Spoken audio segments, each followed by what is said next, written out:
নমস্কার বন্ধুরা, আমি আজকে আপনাদের ডারকিয়া চুনো মাছের চচ্চড়ি রান্না করে দেখাবো। আশা করি এই চচ্চড়ি রান্না করা দেখার পর আপনাদের ভালো লাগবে। তো চুনো মাছের চচ্চড়ি রান্না করার জন্য দেখতে পাচ্ছেন এখানে আমি কিছু ডারকিয়া চুনো মাছ কেটে ধুয়ে পরিষ্কার করে নিয়েছি। এখন এর মধ্যে দিয়ে দিচ্ছি স্বাদ মতো নুন আর একটু হলুদের গুঁড়ো।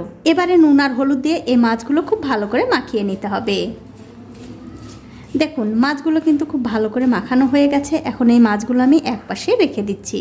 এখন একটা কড়াইতে দিয়ে দিচ্ছি সাদা তেল।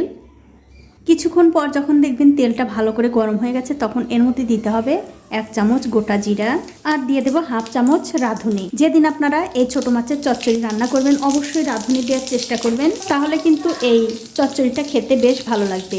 এবারে রাঁধুনি আর জিরাটা তেলের সঙ্গে ভালো করে একটু ভেজে নিয়ে এর মধ্যে দিয়ে দিচ্ছি 2টো পেঁয়াজ কুচি আর দিয়ে দেবো একটু রসুন কুচি। এবারে পেঁয়াজ আর রসুন তেলের সঙ্গে একটু ভালো করে ভেজে নেব। দেখুন পেঁয়াজ রসুন কিন্তু আমি খুব ভালো করে ভেজে নিয়েছি। এখন এর মধ্যে দিয়ে দিচ্ছি 2-3টে ছোট ছোট করে কেটে নেওয়া আলু। এখন এই পেঁয়াজের সঙ্গে আলুগুলো একটু ভালো করে ভেজে নেব। দেখুন আলু কিন্তু খুব ভালো করে ভাজা হয়ে গেছে। এখন এর মধ্যে দিয়ে দিচ্ছি অর্ধেকটা বেগুন, সিম আর 5-6টা কাঁচা লঙ্কা। তার সাথে দিয়ে দেবো স্বাদ মতো নুন, হলুদের গুঁড়ো, 1/2 চামচ জিরার গুঁড়ো আর 1/2 চামচ দিয়ে দেবো ধনিয়ার গুঁড়ো। এবারে সব কিছু মিশিয়ে এই সবজিগুলো আবারও খুব ভালো করে ভেজে নিতে হবে। দেখুন সবজিগুলো কিন্তু আমি খুব ভালো করে ভেজে নিয়েছি। এখন আমি গ্যাসের ফ্লেমটা মিডিয়ামে রেখে এর মধ্যে দিয়ে দেবো সামান্য একটু জল। জল কিন্তু বন্ধুরা খুব একটা বেশি দেব না, তার কারণ হচ্ছে এটা আমি একটু শুকনো শুকনো করে চচ্চড়ি রান্না করব। আপনারা চাইলে কিন্তু আরও একটু জলের পরিমাণ বাড়িয়ে দিতে পারেন। দেখুন জলটা কিন্তু আমি সবজির সঙ্গে খুব ভালো করে মিশিয়ে দিলাম। এবারে যে মাছগুলো আমি নুন আর হলুদে মাখিয়ে রেখেছিলাম সেই মাছগুলো উপর দিয়ে দেব। আমি এখানে কাঁচা মাছই রান্না করছি, আপনারা চাইলে কিন্তু এই মাছগুলো সামান্য একটু ভেজে নিতে পারেন, তবে আমার কাছে এরকম কাঁচা মাছ দিয়ে রান্না করলেও দারুণ লাগে।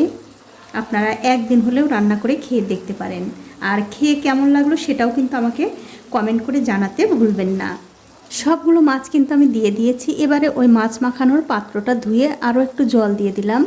তারপর একটা ঢাকা দিয়ে 10 মিনিট আমি এই চচ্চড়িটা রান্না করে নেব।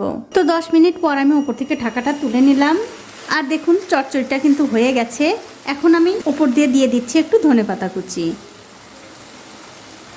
এখন এই ধনেপাতাটা আমি খুবই হালকা হাতে চচ্চড়ির সঙ্গে মিশিয়ে দেব। আর এরকম করে মিশিয়ে দিলেই কিন্তু চচ্চড়িটা খাবার জন্য একদম রেডি হয়ে যাবে। দেখুন খুবই হালকা হাতে কিন্তু আমি এই ধনেপাতাটা মিশিয়ে দিয়েছি। এবারে গ্যাসের ফ্লেমটা বন্ধ করে দিয়ে চচ্চড়িটা আমি গরম গরম ভাতের সঙ্গে পরিবেশন করব। তো বন্ধুরা আমার আজকের এই চুনো মাছের চচ্চড়ি রেসিপিটা আপনাদের কেমন লেগেছে? যদি ভালো লেগেই থাকে অবশ্যই একটা লাইক, কমেন্ট আর শেয়ার করতে ভুলবেন না। আজ এই পর্যন্তই, দেখা হবে অন্য কোনো নতুন ভিডিও নিয়ে।